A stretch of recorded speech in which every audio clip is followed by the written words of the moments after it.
Hello, ladies and gentlemen, and welcome back to another screencast with your AP Environmental Science teacher, Mr. Stano. And today we're going to take a look at biomes. When we last left off, we were discussing climate from the beginning of the formation of Earth all the way through until the atmosphere that we have now. And then furthermore, looking a little bit into climate. Well, now we're going to see biomes. Biomes are nothing more than a large geographical area with a certain type of plant. That's it. What's going to determine this plant type will be the temperature and precipitation of the area. Also playing altitude into effect too, and any other number of factors that affect our climate.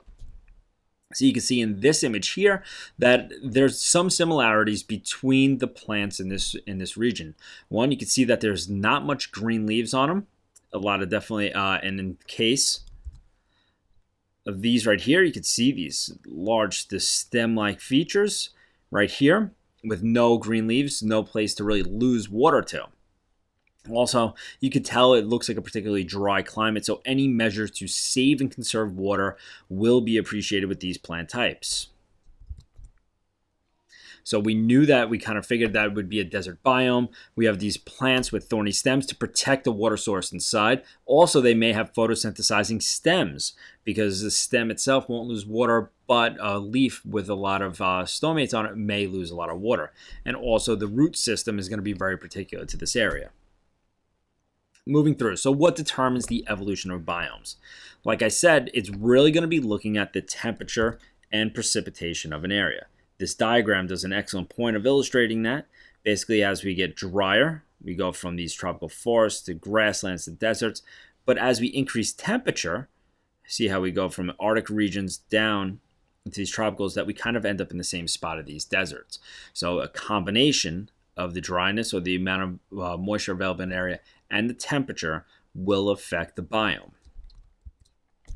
As I also mentioned, altitude will also affect it. We can see in this picture that we could start a tropical rainforest located pretty much right at sea level, and then as we move up, we change the types of plant species that are there, moving up into tundras and eventually into ice snow or pretty barren areas.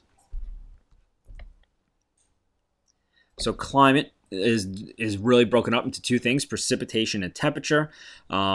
Soil's quantity of sunlight within that area will also help determine the plant type there. Competition, remember, succession, all that will help. Wind patterns, elevation. Like I said, the typical things that will affect our climate will affect the biome. So we have here three different pictures of three different biomes. And the three biomes are based on our precipitation: desert, grassland, and forest. Furthermore, we can break up those based on precipitation, on temperature. So precipitation is the biggest one, and then followed by temperature, which is going to break up those subcategories. Our desert biomes will be first. So we take a look here at the Sahara Desert, or a portion of it, and we see it's a hot desert, that it's hot all the time with scant or very little vegetation in that region. This is a climatogram or climate graph of this region where we have precipitation and temperature on here. And we can see that our precipitation, extremely low, only we see it, very slight seasonality in precipitation if we do have any at all. And then our temperature, this red line right here, you can see there is some slight seasonality, not much. We'll go into why because of where it's located, but anywhere between 20 to 30 degrees Celsius, so relatively warm in these regions. The climatograms I would be familiar with for each of these locations that we do. Okay, once again, we're right above the equator in our northern latitudes, anywhere from about 10 to 20 degrees north latitude, a little bit more, give or take a little bit. Just some different. Now we're moving into our temperate deserts. This is Mojave Desert, where we have hot in the summer, cold during the winter. So definitely more seasonality as our latitude moves more northward in this case. Some drought-resistant vegetation, some succulents, or just water-retaining plants. Once again, the climatogram for this region. We can see here now our precipitation levels do increase. Okay, but we definitely have a higher seasonality. Where June and July, getting upwards of 20 degrees Celsius. So it's still relatively warm in these regions, but with a little bit more precipitation to support some more life. Okay, and this is just where the Mojave Desert is. Okay, now moving on to our cold deserts, or in this case, the Gobi Desert. And we can see here in this polar desert, we have a huge seasonality in temperature, moving down below 0 degrees Celsius, upwards of 20-25 degrees Celsius during that season. Once again, a little bit more precipitation than we would typically see in a desert such as the Sahara Desert. And these cold deserts, winters are cold and summers are cool or hot. So there's a huge amount of seasonality in it. Okay, and just once again, this is where we're looking at the Gobi Desert. You can see it right up over here, the border of Mongolia and China in this region. So now we're going to move into our grassland biomes. Here, once again, our latitude is going to affect our climate. And we can see, what we'll begin to see is that grassland biomes will be kind of like in certain parts on our planet. And here's our grasslands. Notice that they're ranging pretty much anywhere from about 25 to about 50 degrees north latitude, moving across. And same thing, vice versa, also on the southern hemisphere, the same thing. We do see them outlining certain areas of our deserts. Just a typical grassland that we might see. Okay, so we have enough precipitation for grasses and trees, but fire, grazing, and periodic drought will prevent them from becoming established. So we're in a constant changing environment in these areas, occupy about 1/4 of all the land area. Tropical grasslands or savannas, however you want to call them, just like this. Okay, we see these in Australia, Central and South Africa.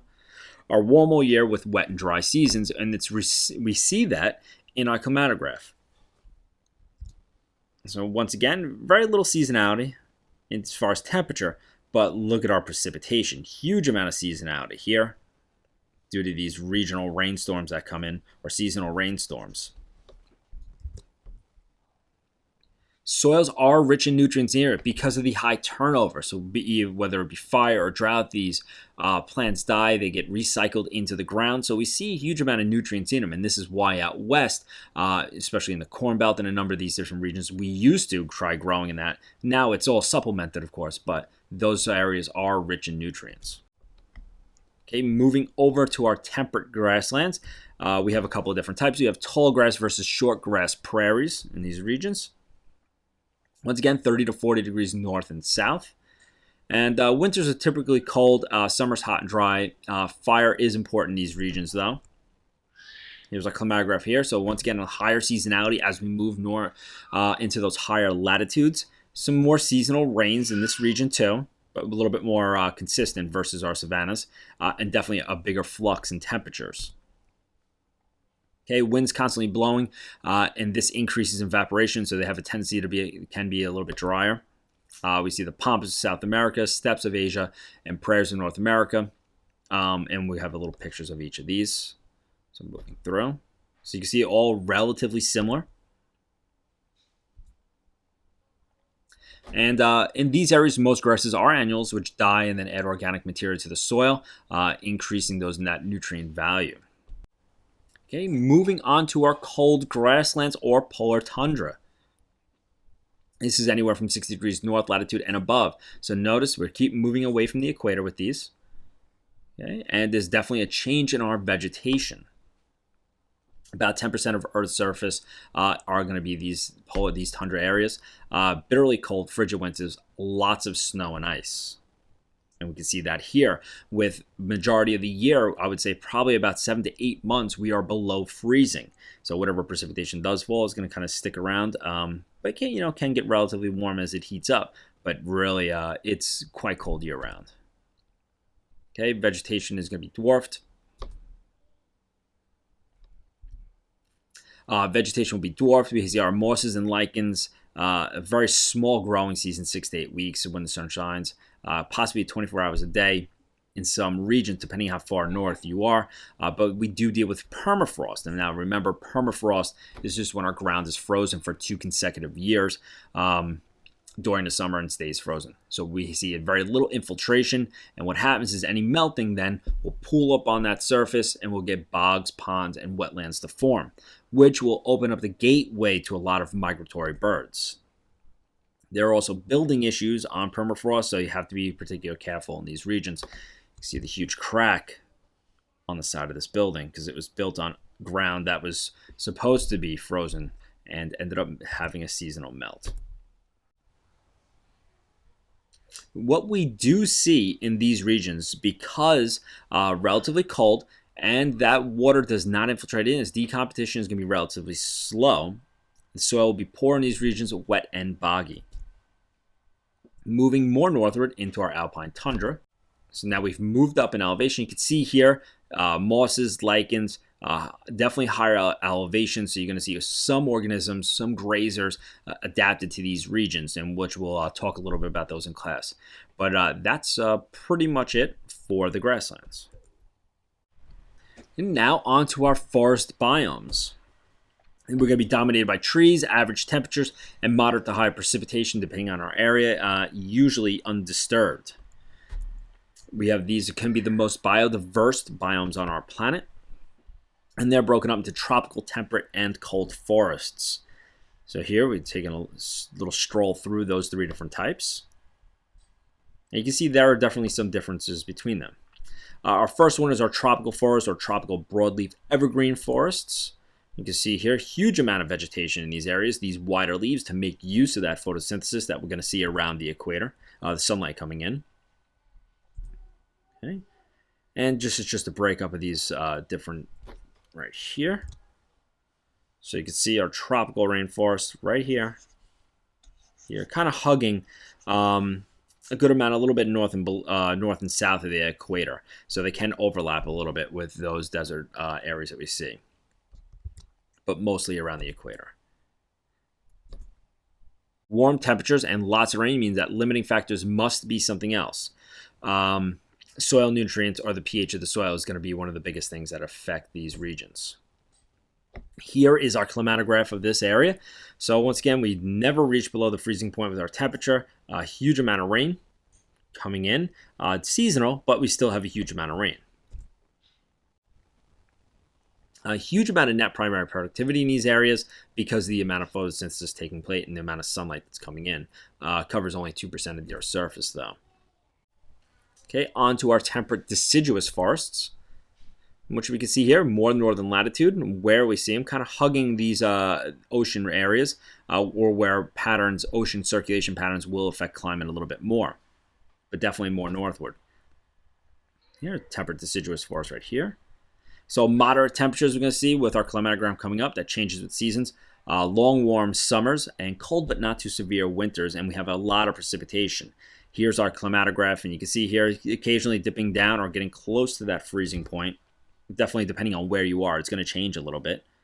But a good amount of precipitation throughout the course of the year. But seasonality with the temperature.